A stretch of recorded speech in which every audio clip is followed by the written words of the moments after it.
Tenemos el placer de presentarles las grabaciones inéditas de los relatos del Dr. Watson sobre las extraordinarias hazañas del detective Sherlock Holmes. Los casos de Sherlock Holmes. Hoy les ofrecemos la primera entrega de Un caso de identidad.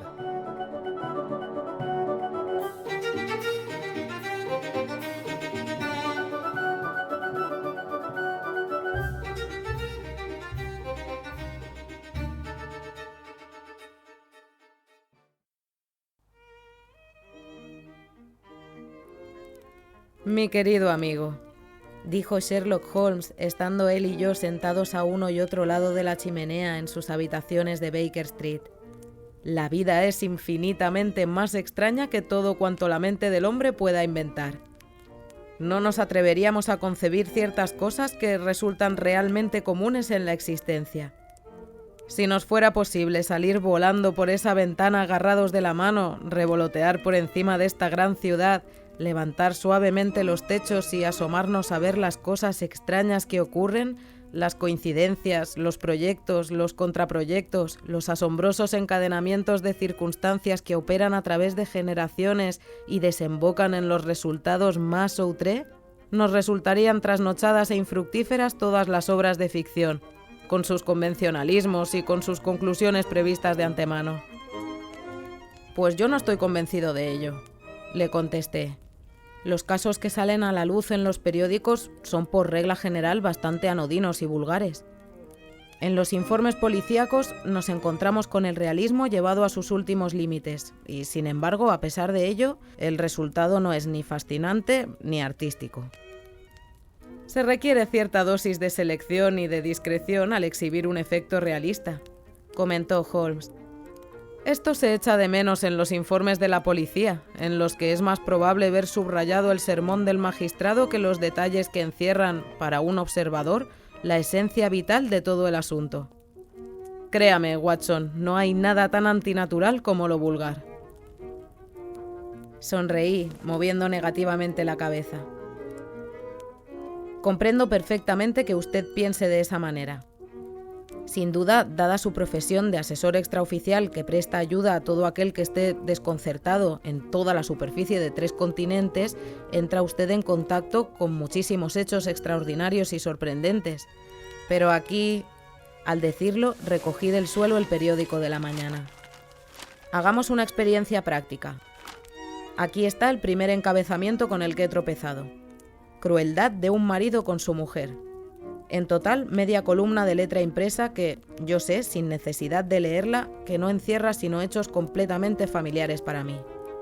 Tenemos, claro está, el caso de la otra mujer, de la bebida, del empujón, del golpe, de las magulladuras, de la hermana preocupada o la casera. Los escritores más toscos no podrían inventar nada más vulgar. Pues ha elegido usted un ejemplo muy desafortunado para su argumentación, dijo Holmes, echando mano al periódico y recorriéndolo con la mirada. Aquí se trata del caso de separación del matrimonio Dundas. Precisamente yo me ocupé de poner en claro algunos detalles que tenían relación con el mismo. El marido era abstemio, no había de por medio otra mujer, y la queja que alegaba la esposa era que el marido había contraído la costumbre de terminar todas las comidas despojándose de su dentadura postiza y tirándosela a su mujer. Acto que usted convendrá conmigo no es probable que surja en la imaginación del escritor corriente de novelas. Tome usted un pellizco de rapé, doctor, y confiese que el ejemplo que ha elegido ha hecho que anote un tanto a mi favor. Me alargó su caja de rapé de oro viejo con una gran amatista en el centro de la tapa. Su magnificencia contrastaba de tal manera con las costumbres sencillas y la vida llana de Holmes que no pude menos que comentar aquel detalle.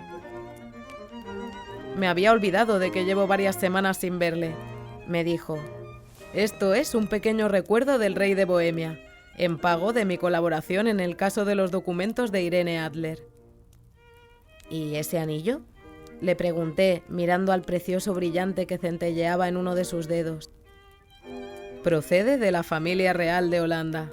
pero el asunto en el que les serví es tan extraordinariamente delicado que no puedo confesárselo siquiera a usted, que ha tenido la amabilidad de hacer la crónica de uno o dos de mis pequeños problemas.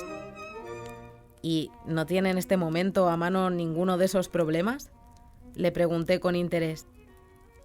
Tengo 10 o 12, pero ninguno de ellos presenta rasgos que lo hagan destacar. Compréndame, son de importancia sin ser interesantes. Precisamente he descubierto que, de ordinario, suele ser en los asuntos sin importancia donde se presenta un campo mayor de observación propicio al rápido análisis de causa y efecto, que es lo que da su encanto a las investigaciones. Los grandes crímenes suelen ser los más sencillos, porque cuanto más grande es el crimen, más evidente resulta, por regla general, el móvil. En estos casos de que hablo, no hay nada que ofrezca rasgo alguno de interés, con excepción de uno bastante intrincado que me ha sido enviado desde Marsella. Sin embargo, bien pudiera ser que tuviera alguna cosa mejor antes de que transcurran unos pocos minutos, porque o mucho me equivoco, o ahí llega uno de mis clientes. Holmes se había levantado de su sillón y estaba de pie entre las cortinas separadas, contemplando la calle londinense tristona y de color indefinido. Mirando por encima de su hombro, pude ver en la acera de enfrente a una mujer voluminosa que llevaba alrededor del cuello una boa de piel tupida y una gran pluma rizada sobre el sombrero de alas anchas, a la manera de la duquesa de Devonshire. Bajo esa gran panoplia, la mujer miraba, nerviosa y dubitativa, hacia nuestra ventana, mientras su cuerpo oscilaba hacia adelante y hacia atrás y sus dedos jugueteaban con los botones de sus guantes. De repente, en un arranque parecido al del nadador que se tira desde la orilla al agua, cruzó apresuradamente la calzada y llegó a nuestros oídos el violento resonar de la campanilla. Ya había presenciado antes esos síntomas, dijo Holmes, tirando al fuego su cigarrillo. Ese movimiento oscilante en la acera significa siempre que se trata de una affaire du corps. Querrá que le aconseje, pero no está segura de que su asunto no sea excesivamente delicado para confiárselo a otra persona. Y hasta en esto podríamos apurar y hacer distinciones. La mujer que ha sido gravemente perjudicada por un hombre ya no vacila, y el síntoma corriente habría sido la ruptura del alambre de la campanilla. En este caso podemos dar por supuesto que se trata de un asunto amoroso, pero la joven no se siente tan irritada como perpleja o dolida. Pero aquí se acerca ella en persona, para sacarnos de dudas. Mientras Holmes hablaba, dieron unos golpes en la puerta y entró el Botones para anunciar a la señorita Mary Sutherland, mientras la interesada dejaba ver su silueta negra detrás de aquel, a la manera de un barco mercante con todas sus velas desplegadas detrás del minúsculo bote piloto. Sherlock Holmes la acogió con la espontánea amabilidad que lo distinguía. Una vez cerrada la puerta y después de indicarle con una inclinación que se sentase en un sillón, la contempló de la manera minuciosa y, sin embargo, discreta que era peculiar en él. «¿No le parece», le dijo Holmes, «que es un poco molesto para una persona corta de vista como usted escribir tanto a máquina?» «Lo fue en principio», contestó ella, «pero ahora sé dónde están las letras sin necesidad de mirar». De pronto, dándose cuenta de todo el alcance de las palabras de Holmes, experimentó un violento sobresalto y alzó su vista para mirar con temor y asombro la cara de expresión simpática de mi amigo. «Usted ha oído hablar de mí, señor Holmes», exclamó. «De otro modo, ¿cómo podría saber eso?» «No le dé importancia», le dijo Holmes riéndose, «porque mi profesión consiste en saber cosas. De hecho, estoy entrenado en fijarme en cosas que otros pasan por alto. Si no fuera así, ¿qué razón tendría usted para venir a consultarme?» «Vine a consultarle, señor Holmes, porque me habló de usted la señora Etheredge, el paradero de cuyo esposo descubrió usted con tanta facilidad cuando la policía y todo el mundo lo había dado por muerto. Ay, señor Holmes, si usted pudiera hacer eso mismo por mí... No soy rica, pero dispongo de 100 de libras al año de renta propia, además de lo poco que gano con la máquina de escribir, y daría todo ello por saber qué ha sido del señor Hosmer Angel. ¿Por qué salió a la calle con tal precipitación para consultarme?, preguntó Sherlock Holmes, juntando unas con otras las yemas de los dedos de sus manos y con la vista fija en el techo. De nuevo, una expresión de sobresalto atravesó el rostro algo inexpresivo de la señorita Mary Sutherland.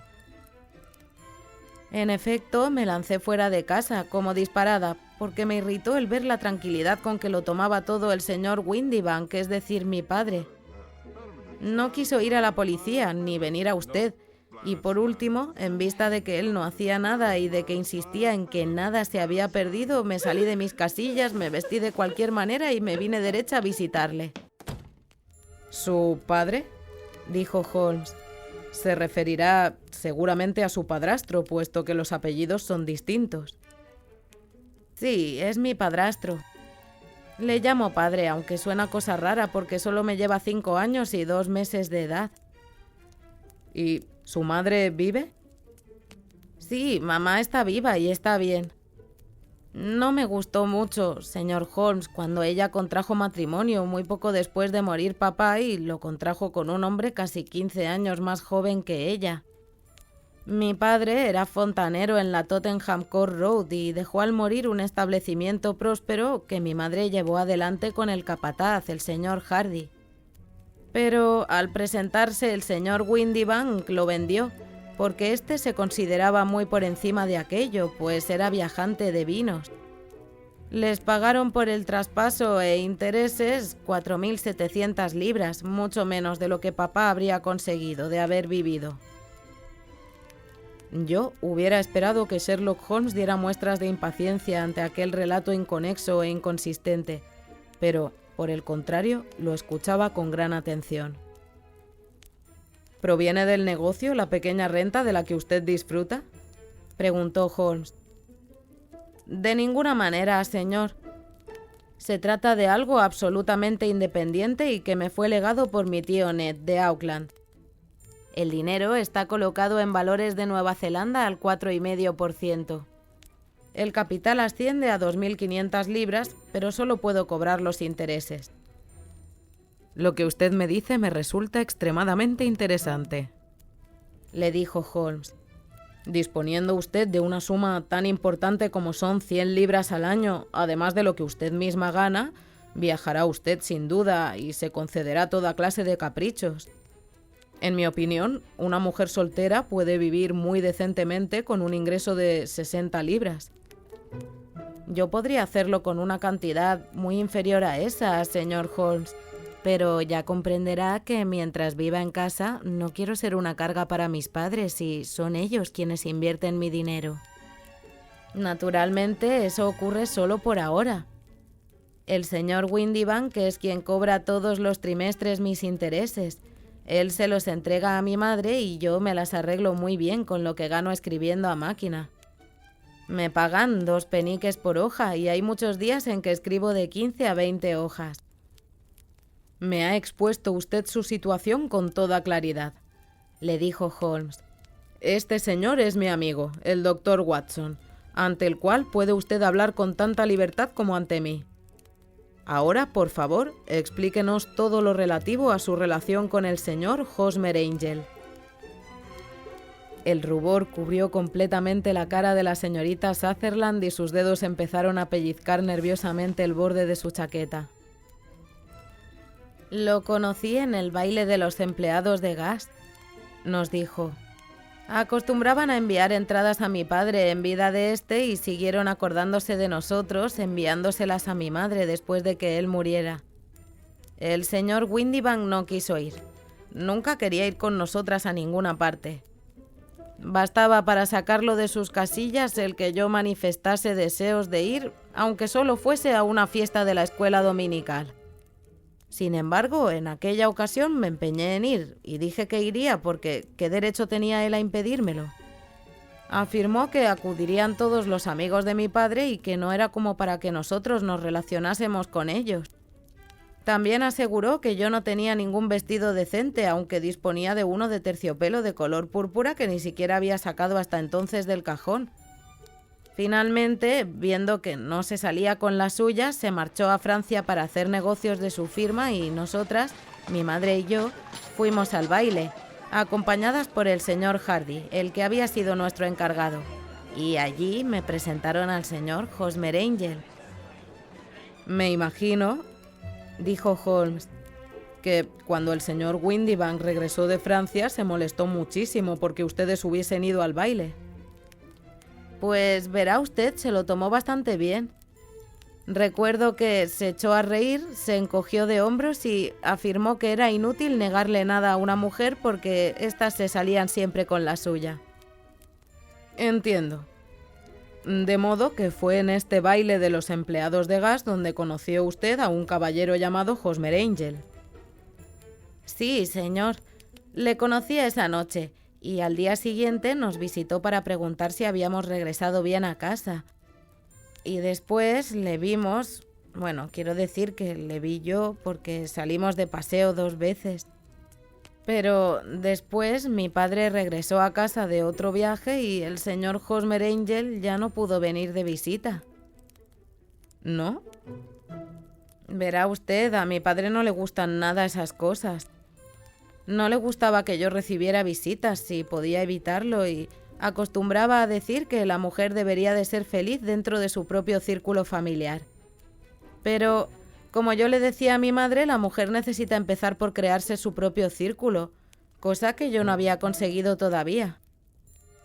¿Y qué fue del señor Hosmer Angel? ¿No hizo ningún intento para volver a verse con usted? Bueno, mi padre iba a marcharse a Francia otra vez más una semana más tarde y Hosmer me escribió diciéndome que sería mejor y más seguro que no nos viésemos hasta que se hubiese ido. Mientras tanto, podíamos escribirnos y él lo hacía diariamente. Yo recibía las cartas por la mañana, de modo que no había necesidad de que mi padre se enterase. ¿Estaba usted ya entonces comprometida a casarse con ese caballero? Claro que sí, señor Holmes. Nos prometimos después del primer paseo que dimos juntos. Hosmer, el señor Angel, era cajero en unas oficinas de Leadenhall Street y... ¿En qué oficinas? Eso es lo peor del caso, señor Holmes, que lo ignoro. ¿Y dónde vive, pues? Dormía en el mismo local. ¿Y no tiene usted su dirección? No, más allá de que estaban en Leadenhall Street. ¿Y entonces usted a dónde dirigía las cartas? A la oficina de correos de Leadenhall para ser retiradas personalmente. Me dijo que si se las enviaba a las oficinas, sus compañeros le harían bromas por recibir cartas de una dama. Así que me dispuse a escribírselas a máquina igual que hacía él con las suyas, pero no quiso aceptarlo. Afirmaba que cuando eran de mi puño y letra le producían, en efecto, la impresión de que procedían de mí, pero que si se las escribía a máquina le daba la sensación de que ésta se interponía entre él y yo. Por este detalle podrá ver usted, señor Holmes, cuánto me quería y en qué insignificancias se fijaba. Sí, eso de hecho sugiere muchas cosas, dijo Holmes.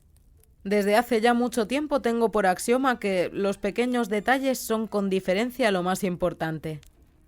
¿No recuerda usted algún otro detalle referente al señor Hosmer Angel? Era un hombre muy vergonzoso, señor Holmes. Prefería pasearse conmigo ya siendo de noche y no durante el día. Afirmaba que le repugnaba que se fijasen en él. Sí, era muy retraído y muy caballeroso. Hasta su voz tenía un timbre muy meloso. Siendo joven, sufrió, según me dijo, de anginas e hinchazón en las glándulas, y desde entonces se le quedó la garganta débil y una manera de hablar vacilante y como si se expresara cuchicheando. Vestía siempre muy bien, con mucha pulcritud y sencillez, pero padecía lo mismo que yo de debilidad de vista, y usaba cristales de color para defenderse de la luz. ¿Y qué ocurrió cuando su padrastro, el señor Windibank, regresó de Francia? El señor Hosmer Angel volvió de visita a nuestra casa y propuso que nos casásemos antes del regreso de mi padre. Tenía una prisa terrible y me hizo jurar con la mano sobre el Evangelio que ocurriese lo que ocurriese, le sería siempre fiel.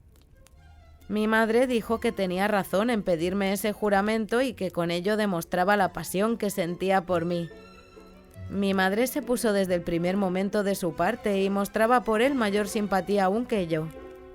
Pero cuando empezaron a hablar de celebrar la boda aquella misma semana, empecé yo a preguntar qué le parecería a mi padre, pero los dos me dijeron que no me preocupase de él, que ya se lo diríamos después, y mi madre afirmó que ella me apoyaría.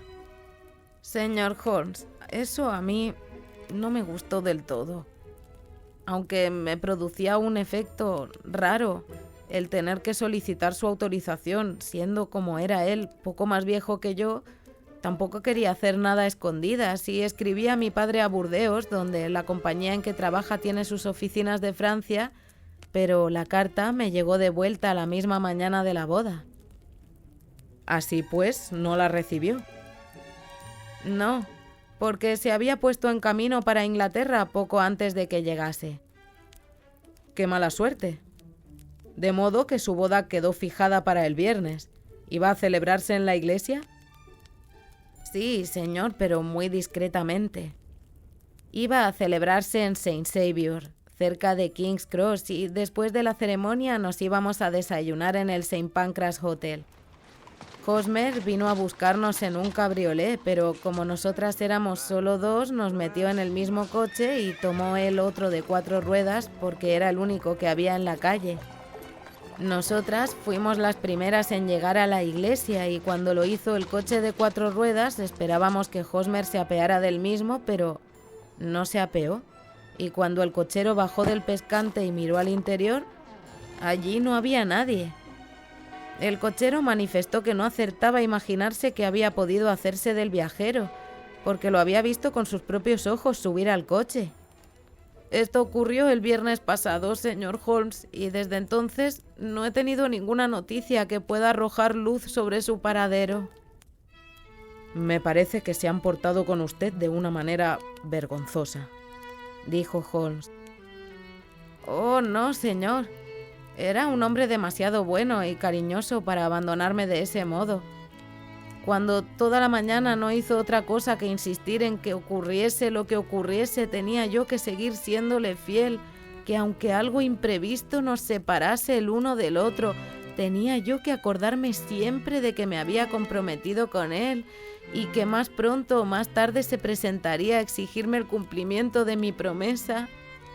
Eran palabras que resultaban extrañas para ser la mañana de nuestra boda, pero adquieren sentido por lo que ha ocurrido después. Lo adquieren, con toda evidencia. Según eso, usted está en la creencia de que ha ocurrido alguna catástrofe imprevista. Sí, señor.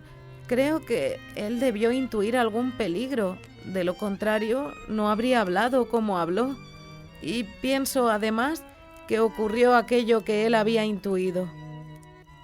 ¿Y no tiene ninguna idea de qué pudo ser? Absolutamente ninguna. Otra pregunta más. ¿Cuál fue la actitud de su madre en el asunto? Se puso furiosa y me dijo que no debía volver a hablar jamás de lo ocurrido. ¿Y su padre? ¿Se lo contó usted? Sí. Y pareció pensar, al igual que yo, que algo le había sucedido a Hosmer y que yo volvería a tener noticias de él, porque me decía él qué interés podía tener nadie en llevarme hasta las puertas de la iglesia y abandonarme allí. Si él me hubiese pedido dinero prestado o si después de casarse conmigo hubiese conseguido poner mi capital a nombre suyo, pudiera haber una razón. Pero Hosmer no quería depender de nadie en cuestión de dinero y nunca quiso aceptar ni un solo chelín mío. Pero, ¿entonces qué puede haberle ocurrido? ¿Y por qué no puede escribir? Casi me vuelvo loca de pensarlo y no puedo pegar ojo en toda la noche. Sacó de su manguito un pañuelo y empezó a verter en él sus profundos sollozos. Sherlock Holmes le dijo levantándose: Examinaré su caso con el máximo interés. y no dudo en que llegaremos a resultados concretos. Descargue desde ahora sobre mí el peso de este asunto y desentiéndase por completo del mismo. Sobre todo, procure que el señor Hosmer Angel se desvanezca de su memoria, de la misma manera que se ha desvanecido ya de su vida. ¿Cree entonces que no volveré a verlo? Me temo que no. ¿Qué le ha ocurrido entonces? Deje a mi cargo esa cuestión. Me gustaría tener una descripción más exacta de su persona y que me entregue todas las cartas suyas que tenga en su poder. El sábado pasado puse un anuncio pidiendo noticias suyas en el Chronicle, dijo la joven. Aquí tiene el texto y también 4 cartas suyas. Gracias. ¿Y su dirección, señorita Sutherland? Lyon Place, número 31, Camberwell. Por lo que he podido entender, el señor Angel no le dio nunca su dirección. ¿Dónde trabajaba su padre? Es viajante de Westhouse and Marbank, los grandes importadores de Burdeos de Fenchurch Street. Gracias. Me ha expuesto usted su problema con gran claridad. Deje aquí los documentos y acuérdese del consejo que le he dado. Considere todo este incidente como un libro cerrado y no permita que ejerza influencia sobre su vida. Es usted muy amable, señor Holmes, pero no puedo hacer eso. Permaneceré fiel al señor Angel. Me encontrará dispuesta cuando él vuelva. A pesar de lo absurdo del sombrero y de su cara inexpresiva, había algo noble en la inocente fe de nuestra visitante, algo que imponía respeto. Depositó encima de la mesa su pequeño lío de papeles y siguió su camino con la promesa de presentarse siempre que la llamase el señor Holmes. Un caso de identidad, de Sir Arthur Conan Doyle.